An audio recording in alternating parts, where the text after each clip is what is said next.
Morning. We're here with international brand Oright and industry icon, Mr. Terry Scott. Good morning. Good morning, good morning, good morning. Welcome to the Terry Scott Salon. Thank you for having us. I would like to just throw a couple of quick fire questions at you. Getting to know Mr. Terry Scott. Don't get carried away. First of all, what did you eat for breakfast, Mr. Scott? I didn't eat breakfast. I had this all going on this morning, so I was like running into the shop to make sure I'm ready for my little interview with Oright this morning. Awesome. Mr. Scott, if you could eat lunch with one person, who would it be and why? I have spoken about Mahatma Gandhi because I think that he had such an impact on the whole world, not just the Indian community. So I would say Mahatma Gandhi. I know you mentioned before that you play the piano. What's one thing you'd like to master?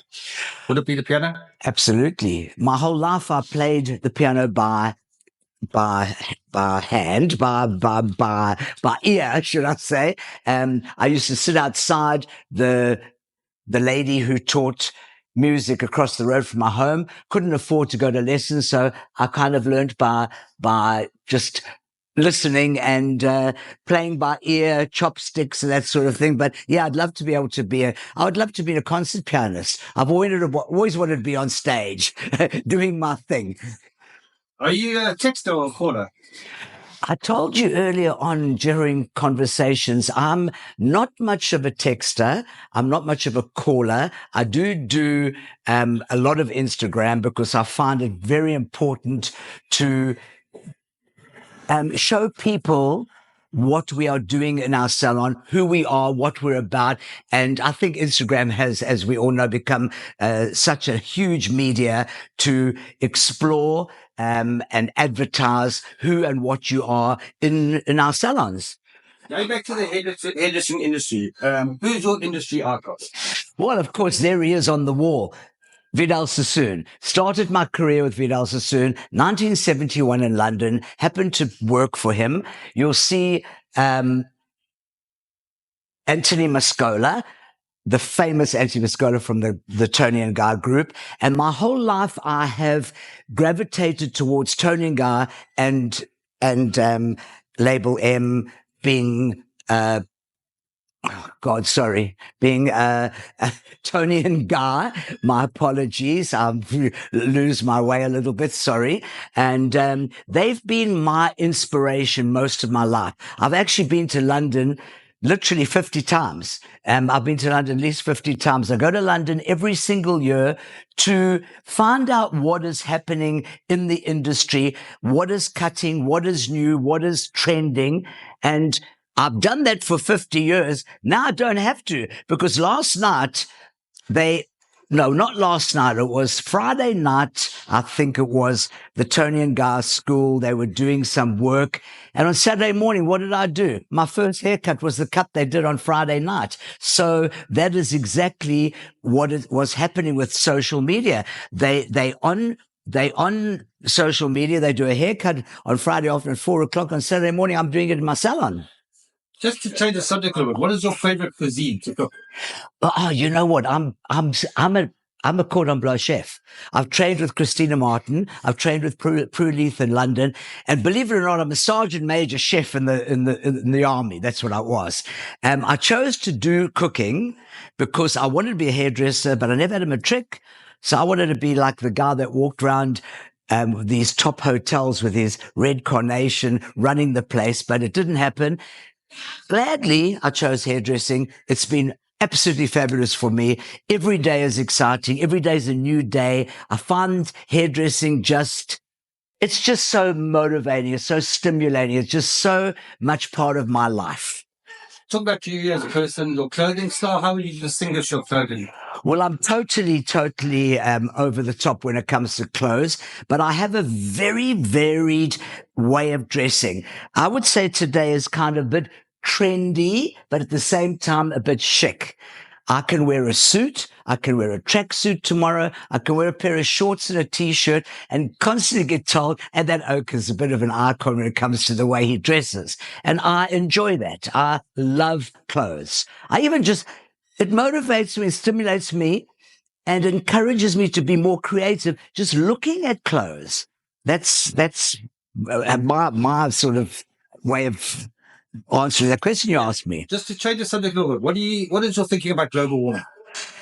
Well, you know what? There's so much controversy about global warming. I do watch a lot of TV and I see these poor animals and the polar bears and things with the ice melting. And, people talk about global warming. They say, global warming. They think it's a load of tripe. Little do they know what an impact it is having on our lives and on our children's lives and on the future of the world. I mean, let's be honest, there's global warming.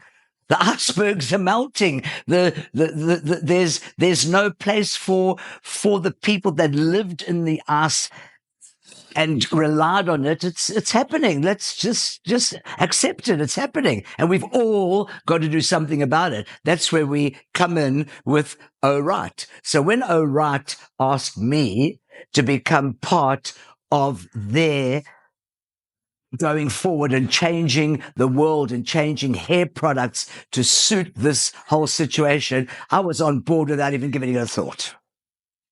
As an industry icon, what was your thinking about taking or pioneering the brand O'Wright? What was my thought? Well, if you look around, the salon changed completely. We introduced wood, we introduced color, we changed the salon to go with the new image. We trained our staff. Ginny came in with her team, and we decided that we wanted to constantly, being in the game for over 50 years, I'm an icon, a brand in this company, but you have to keep on being one step ahead of everybody. And I just believe that if that was the case and I was going to be the first one, what a privilege. You asked me a question about what was like a highlight in my life was actually being asked to be the first hair salon in Durban, in actually the country. I think I'm the first salon in the country that opened its doors and introduced O'Wright. And what I can do and say to you categorically now was one of the best things we ever did. I was very, I was a little bit anxious. I was a bit like sort of conservative, wary about the price structure and everything, but it has not affected anyone. The results are phenomenal. The product is phenomenal.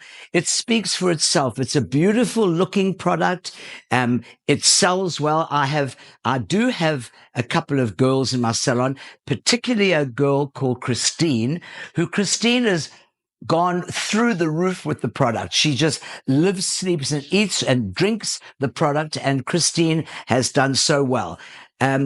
We have got assistants, apprentices that are selling the product because they're at the backwash basin and they're doing what they're supposed to be doing and creating and selling products to their clients.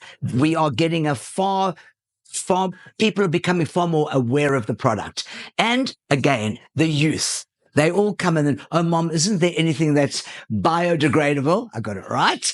And that is what it's all about today. Everything is all, I mean, I used the toothbrush this morning with the new toothpaste and I couldn't get the feel, but it's just got something. It makes you think, well, what is in this product? So I looked at it, but I never had my glasses on, so I couldn't read the small print. So I'll do it later. Have you ever been starstruck? Well, when you say starstruck, I have in the past, and I'm talking about many, many years ago, if you talk about someone like Helen Mirren is now an icon. She is one of the most famous hairdressers, most famous actresses in the world. And I did her hair probably 40 years ago at Musgrave Centre, cut her first bob. She was one. I've done Jackie Bassett's hair. I've worked in Harrods of London with iconic people. But being starstruck is when you get called up on stage and you've been recognized and acknowledged as an icon in hairdressing. You've won every competition. When I said I'm going to be a hairdresser, I said I'm not going to be a hairdresser. I'm going to be the hairdresser's hairdresser, and I'm going to be the best bloody hairdresser that ever walked. And I haven't achieved that because I haven't got the Sassoon. I think I would have the Sassoon ability or knowledge or reputation in South Africa because I've made my mark in South Africa, but internationally, not so. She's done enough. She's got enough. She's got enough. Okay.